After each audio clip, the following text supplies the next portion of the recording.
Sa tead, millest ma räägin, eks? Sa tead seda viraalset hetke. Sa pead olema seda viraalset hetke näinud. Ma mõtlen, see on internetis tormi tekitanud, kas pole?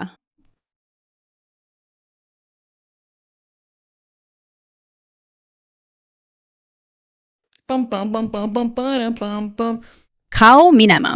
Okei, nii et te kõik tahate teada, mis selle kontekst on. See oli nagu piki jõllitamine selle valge mängija ja selle musta mängija vahel WNBA's.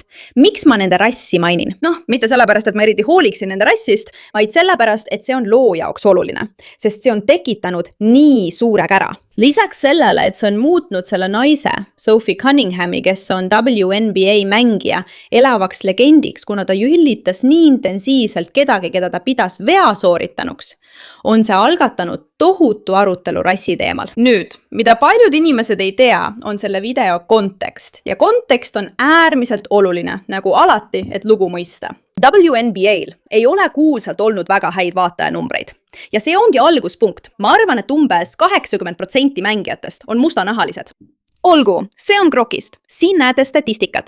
Umbes 80% nende mängijatest olid mustanahalised. Nüüd, see ei ole põhjus, miks WNBA-l olid halvad vaatajanumbrid. See on pigem sellepärast, et naiste sport ei ole tavaliselt olnud midagi, mis inimestele palju põnevust pakuks.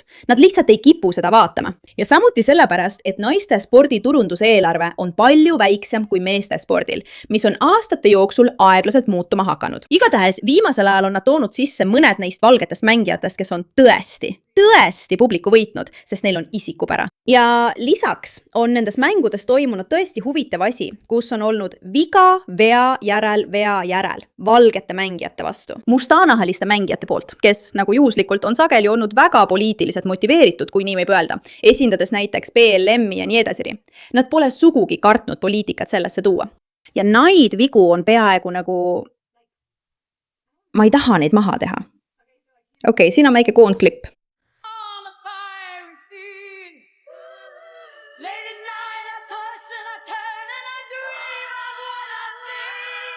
Mul on kangelast vaja. Okei, mingi põhjusel on see naiste spordiala muutunud järjest vägivaldsemaks ja ometi ei tehta eriti midagi, et seda peatada. Vaata seda. Okei, see on tõesti väga jõhker vägivald. Ja sa peaksid teadma, et pärast seda videot sai see tüdruk, kes ründas teist tüdrukut, ainult ühe mängu pikkuse võistluskeelu ja $1000 trahvi. See on nali. Ta sõna otseses mõttes kägistas teda, eks? Aga sa näed üha rohkem selliseid, ma ei tea, vägivaldseid kalduvusi. Vägivalda, mis ei tundu üldse mängu jaoks sobiv. Ja muidugi sul on see ülimalt viraalne hetk, kus see valge tüdruk teeb niimoodi mustanahaliste vastu.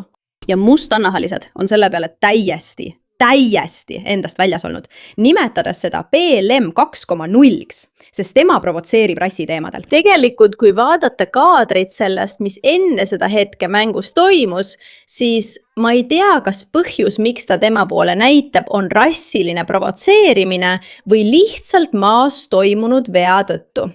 Vaatame. Mind väga huvitab teie arvamus. Nimetage seda õigesti. Rassism. See algas Caitlin Clarkiga ja nüüd olen see mina. Te kõik näete seda. Kui valged mängijad hakkavad kõrgel tasemel mängima, siis äkki oleme ülbed, väärime löömist või oleme liiga emotsionaalsed. Aga olgem ausad, neile lihtsalt ei meeldi näha, kuidas valged tüdrukud nende mängus domineerivad. Mind on küünarnukiga löödud, tõugatud, isegi mängu ajal on mängijad mulle ähvardusi sosistanud. Ja mille eest? Sest ma mängin kõvasti, sest ma ei anna alla. See pole lihtsalt füüsiline, see on sihilik, see on viha. Ja ma ei jää enam selle kohta vait. Kui mind mustalt lüüakse, löön vastu. Punkt.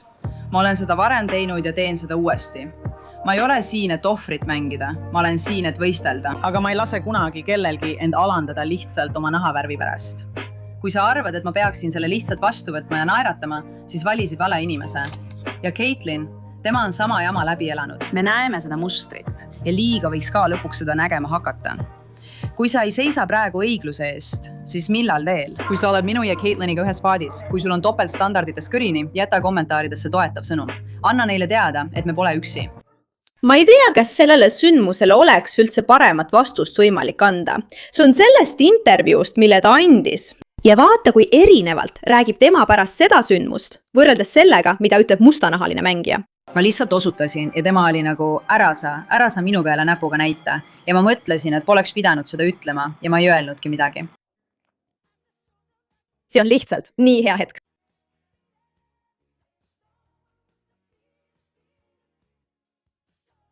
Nii hea, see on tõesti nii hea hetk. Ta lihtsalt ei peatu, ta tõesti ei peatu hetkekski.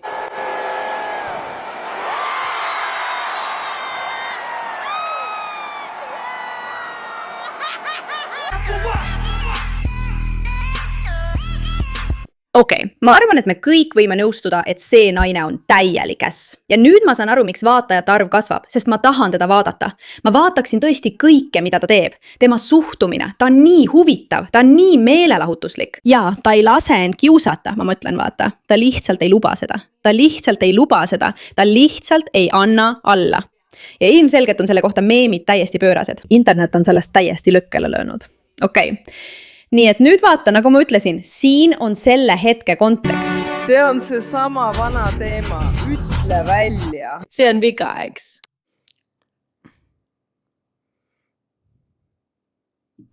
Võideldes oma tankide ja pommidega ja oma pommidega. Ma mõtlen. Eks. Tema vastu tehakse viga vea järel. Ikka ja jälle.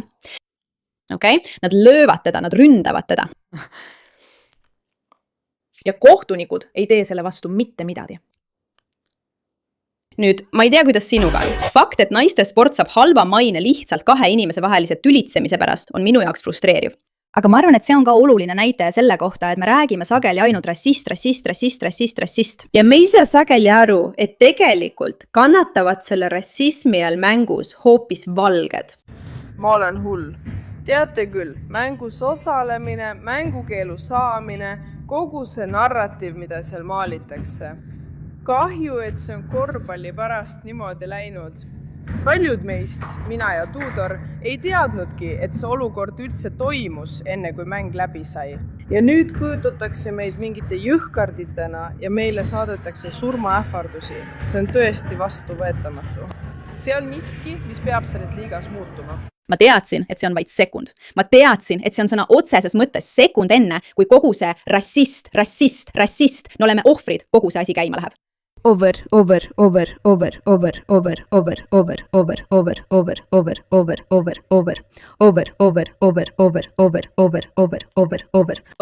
status. Kui valged mängijad hakkavad korvpalli mängima. See on ohvristatus ja see on väga esile tõstatud ning inimesed on sellest tüdinenud. Eriti kui võrrelda seda sellega, mida me just nägime Sophie Clarkilt.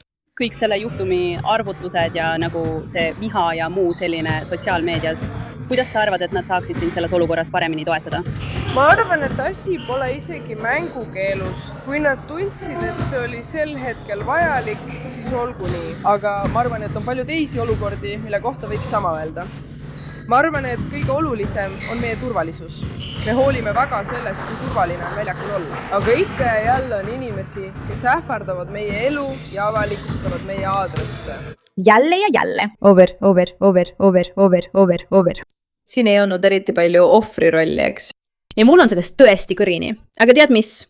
Kui internet meile sellist meelelahutust pakub, eks? Kui hull see ikka on, et ta pääses sellest tuhtalt. Ja ta räägib, selle asemel, et rääkida sellest, et pole okei kellelegi kõri pihta lüüa, räägib ta ainult sellest, kuidas tema ohutus on tähtis. Ja siis Caitlin kukkus maha ja... Muide, lihtsalt selguse huvides, need on 2 erinevat mängu. See ei juhtunud samal mängul, eks. See oli üks sündmus. Ja Sophie vastas Clarkile, kes on tema sõber. Ta ütles lihtsalt, et aitab küll, nad teevad meile kogu aeg selliseid asju ja me ei ütle kunagi midagi. Me ei tee kunagi midagi ja ma tahan, et neil oleks ebamugav. Ja loomulikult on sul need kommentaarid. Ajalooliselt lõppes see, kui valge naine usutas värvilise inimese peale, lynchimissalgaga. Sophie Cunningham ilmselgelt ei mõista seda põlvkondlikku traumat, mida see žest väidetavalt põhjustas. Ega arvestanud oma mustanahaliste ja pruunide, queer, puudega, LGBTQ ja teiste värviliste sõprade tunnetega. Igatahes, see on selle viirusliku hetke lugu. Sellest saab igavesti meem. Seda kasutatakse alati hullumeelsuse esile toomiseks. Ja muidugi, aitäh teile selle teema tähelepanu eest.